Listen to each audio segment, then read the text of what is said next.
আসসালামু আলাইকুম। Animal health care কেবি YouTube চ্যানেলের পক্ষ থেকে দেশ এবং দেশের বাইরে সকলকে জানাচ্ছি শুভেচ্ছা অভিনন্দন। বন্ধুরা, আজকে আমি গুরুত্বপূর্ণ একটি বিষয়ে ভিডিও নিয়ে আলোচনা করব।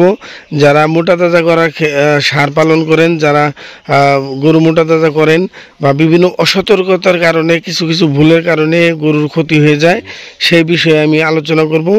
এই সারটি এই ভাই 3 মাস যাবৎ লালন পালন করে যাচ্ছে। এটি মোটা তাজা করার জন্য অ্যাকচুয়ালি অতিরিক্ত সব কিছুই খারাপ। এখানে এই সারটির যে সমস্যাটি, পায়ুপথ দিয়ে গত 3 দিন যাবৎ রক্তক্ষরণ হচ্ছে।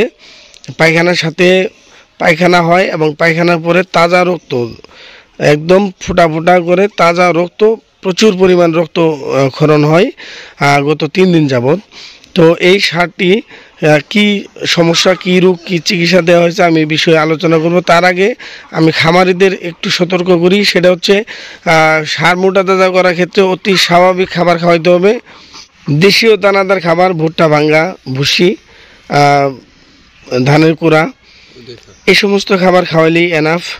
যখনই অতিরিক্ত অতিমাত্রায় যে সমস্ত আর্টিফিশিয়াল, যে কৃত্রিম বানানো খাবারগুলো, এই ফিড জাতীয় খাবারগুলো অতিরিক্ত খাওয়ালে স্টমাকে প্রচুর পরিমাণ টক্সিন আক্রান্ত করে। টক্সিনের কারণে পেটে ইনফেকশন হয়ে জাবর কাটা বাদ দেয়, আস্তে আস্তে পেটে গ্যাস ফর্ম করে, তো খাওয়া দাওয়া আস্তে আস্তে কমিয়ে দেয়। তো সুতরাং খাবারের ক্ষেত্রে খুব সতর্কতা থাকতে হবে। এই সারটিকে টক্সিন নিউট্রালাইজার জাতীয় ওষুধ প্রয়োগ করতে হবে। আমি কি টক্সিন নিউট্রালাইজার জাতীয় ওষুধ আছে সেটি বলে দিব। এই সারটিকে মূলত এখন গ্লুকোজ স্যালাইন দেওয়া হয়েছে। স্যালাইনের ভিতরে যে ক্যালসিয়াম জাতীয় ওষুধ রয়েছে সেটি স্যালাইনেতে দেওয়া হয়েছে, কারণ যখন রক্তক্ষরণ হয়, এই সারটিকে এখানে দেওয়া হয়েছে ডেক্সট্রোজ 5%। ডেক্সট্রোজ 5%-এর ভিতরে অ্যামাইনোভিট প্লাস দেওয়া হয়েছে। টক্সিন নিউট্রালাইজারের যে ওষুধ দেওয়া হয়েছে, টক্সিন নিউট্রালাইজার হিসেবে আমরা যে ওষুধটি প্রয়োগ করেছি বা দিব পরবর্তীতে খাবারের জন্য, সেটি হচ্ছে মাইক্রো অ্যাক্টিভ প্লাস। এটি toxin neutraliser micro active plus. এটি 100 গ্রাম করে একটানা 7 দিন খাওয়াবে। অতিরিক্ত যে সমস্ত খাবার, ফিড জাতীয় খাবার খাওয়ালে বা রান্না করা ভাত বা যাই, খুদ, এই সমস্ত খাবার খাওয়ালে প্রচুর পরিমাণ টক্সিন আক্রান্ত হয়, ইনফেকশন হয়, ফুড পয়জনিং হওয়ার কারণে সারগুলো খাওয়া দাওয়া বাদ দিয়ে, জাবর কাটা বাদ দিয়ে, এবং কি পায়খানার সাথে রক্তক্ষরণ হতে পারে। তো তেমনই এই সারটি পায়ুপথ দিয়ে গত 3 দিন যাবৎ রক্তক্ষরণ হচ্ছে। এর আগে ভাইয়ের ট্রিটমেন্ট দিয়েছে, অ্যাম্প্রোলিপি পাউডার দিয়েছে, উনি কক্সিডিউসিস শনাক্ত করে।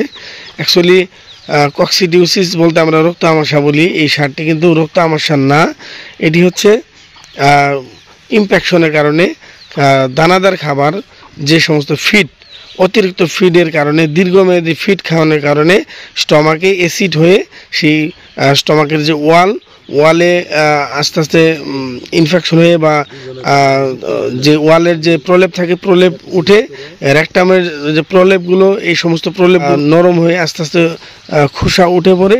ওঠার কারণে আস্তে আস্তে সেই জায়গা দিয়ে কণা কণা ব্লাড নির্গত হয়।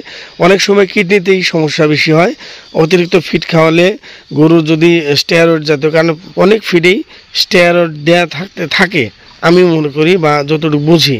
তো দীর্ঘমেয়াদী স্টেরয়েড জাতীয় খাবার যে সমস্ত ফিডে দেওয়া থাকে, যদি অতিরিক্ত খাবার খায়, সেক্ষেত্রে কিডনিতে প্রভাব পড়ে। কিডনিতে সমস্যা হলে সেই কিডনি থেকে পায়খানার সাথে রক্তক্ষরণ হতে পারে, কিডনি ইনফেকশন হতে পারে।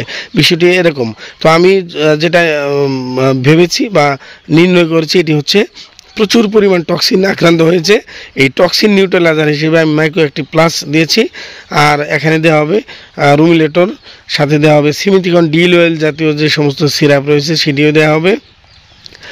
সিমিতিকন ডিল অয়েল অনেক কোম্পানির আছে, আপনারা তো ভালো কোম্পানি সিলেকশন করতে পারেন। এটি পায়খানার সাথে প্রতিদিন রক্তক্ষরণ হয়। এইভাবে যদি দীর্ঘদিন রক্তক্ষরণ হয় তাহলে রক্তের হিমোগ্লোবিন কমে অক্সিজেনের অভাব পড়লে গরু শ্বাসকষ্ট হতে পারে, গরু মারাও যেতে পারে। তো বন্ধুরা, আমি খামারিদের সচেতন করার জন্য এই ভিডিওটি বানাচ্ছি। এটি সতর্কতার সাথে খেয়াল রাখবেন। অতিরিক্ত ফিড, দীর্ঘমেয়াদী ফিড কখনো খাওয়ানো যাবে না। এই ফিডের কারণে প্রজনন হ্রাস পাচ্ছে, ফিডের কারণে ইনফেকশন হচ্ছে, ফিডের কারণে অনেক খামারি ক্ষতিগ্রস্ত হচ্ছে। যদিও একটি নিয়মাবলী আছে, ফিড কোম্পানির নিয়ম, সেই নিয়মের বাইরে খাওয়ানোর কারণে এই সমস্যাগুলো হয়ে থাকে। তো আমরা ডেক্সট্রোজ 5%, ডেক্সট্রোজের ভিতরে অ্যামাইনোভিট প্লাস দেওয়া হয়েছে, সাথে ক্যালসিয়াম দেওয়া হয়েছে।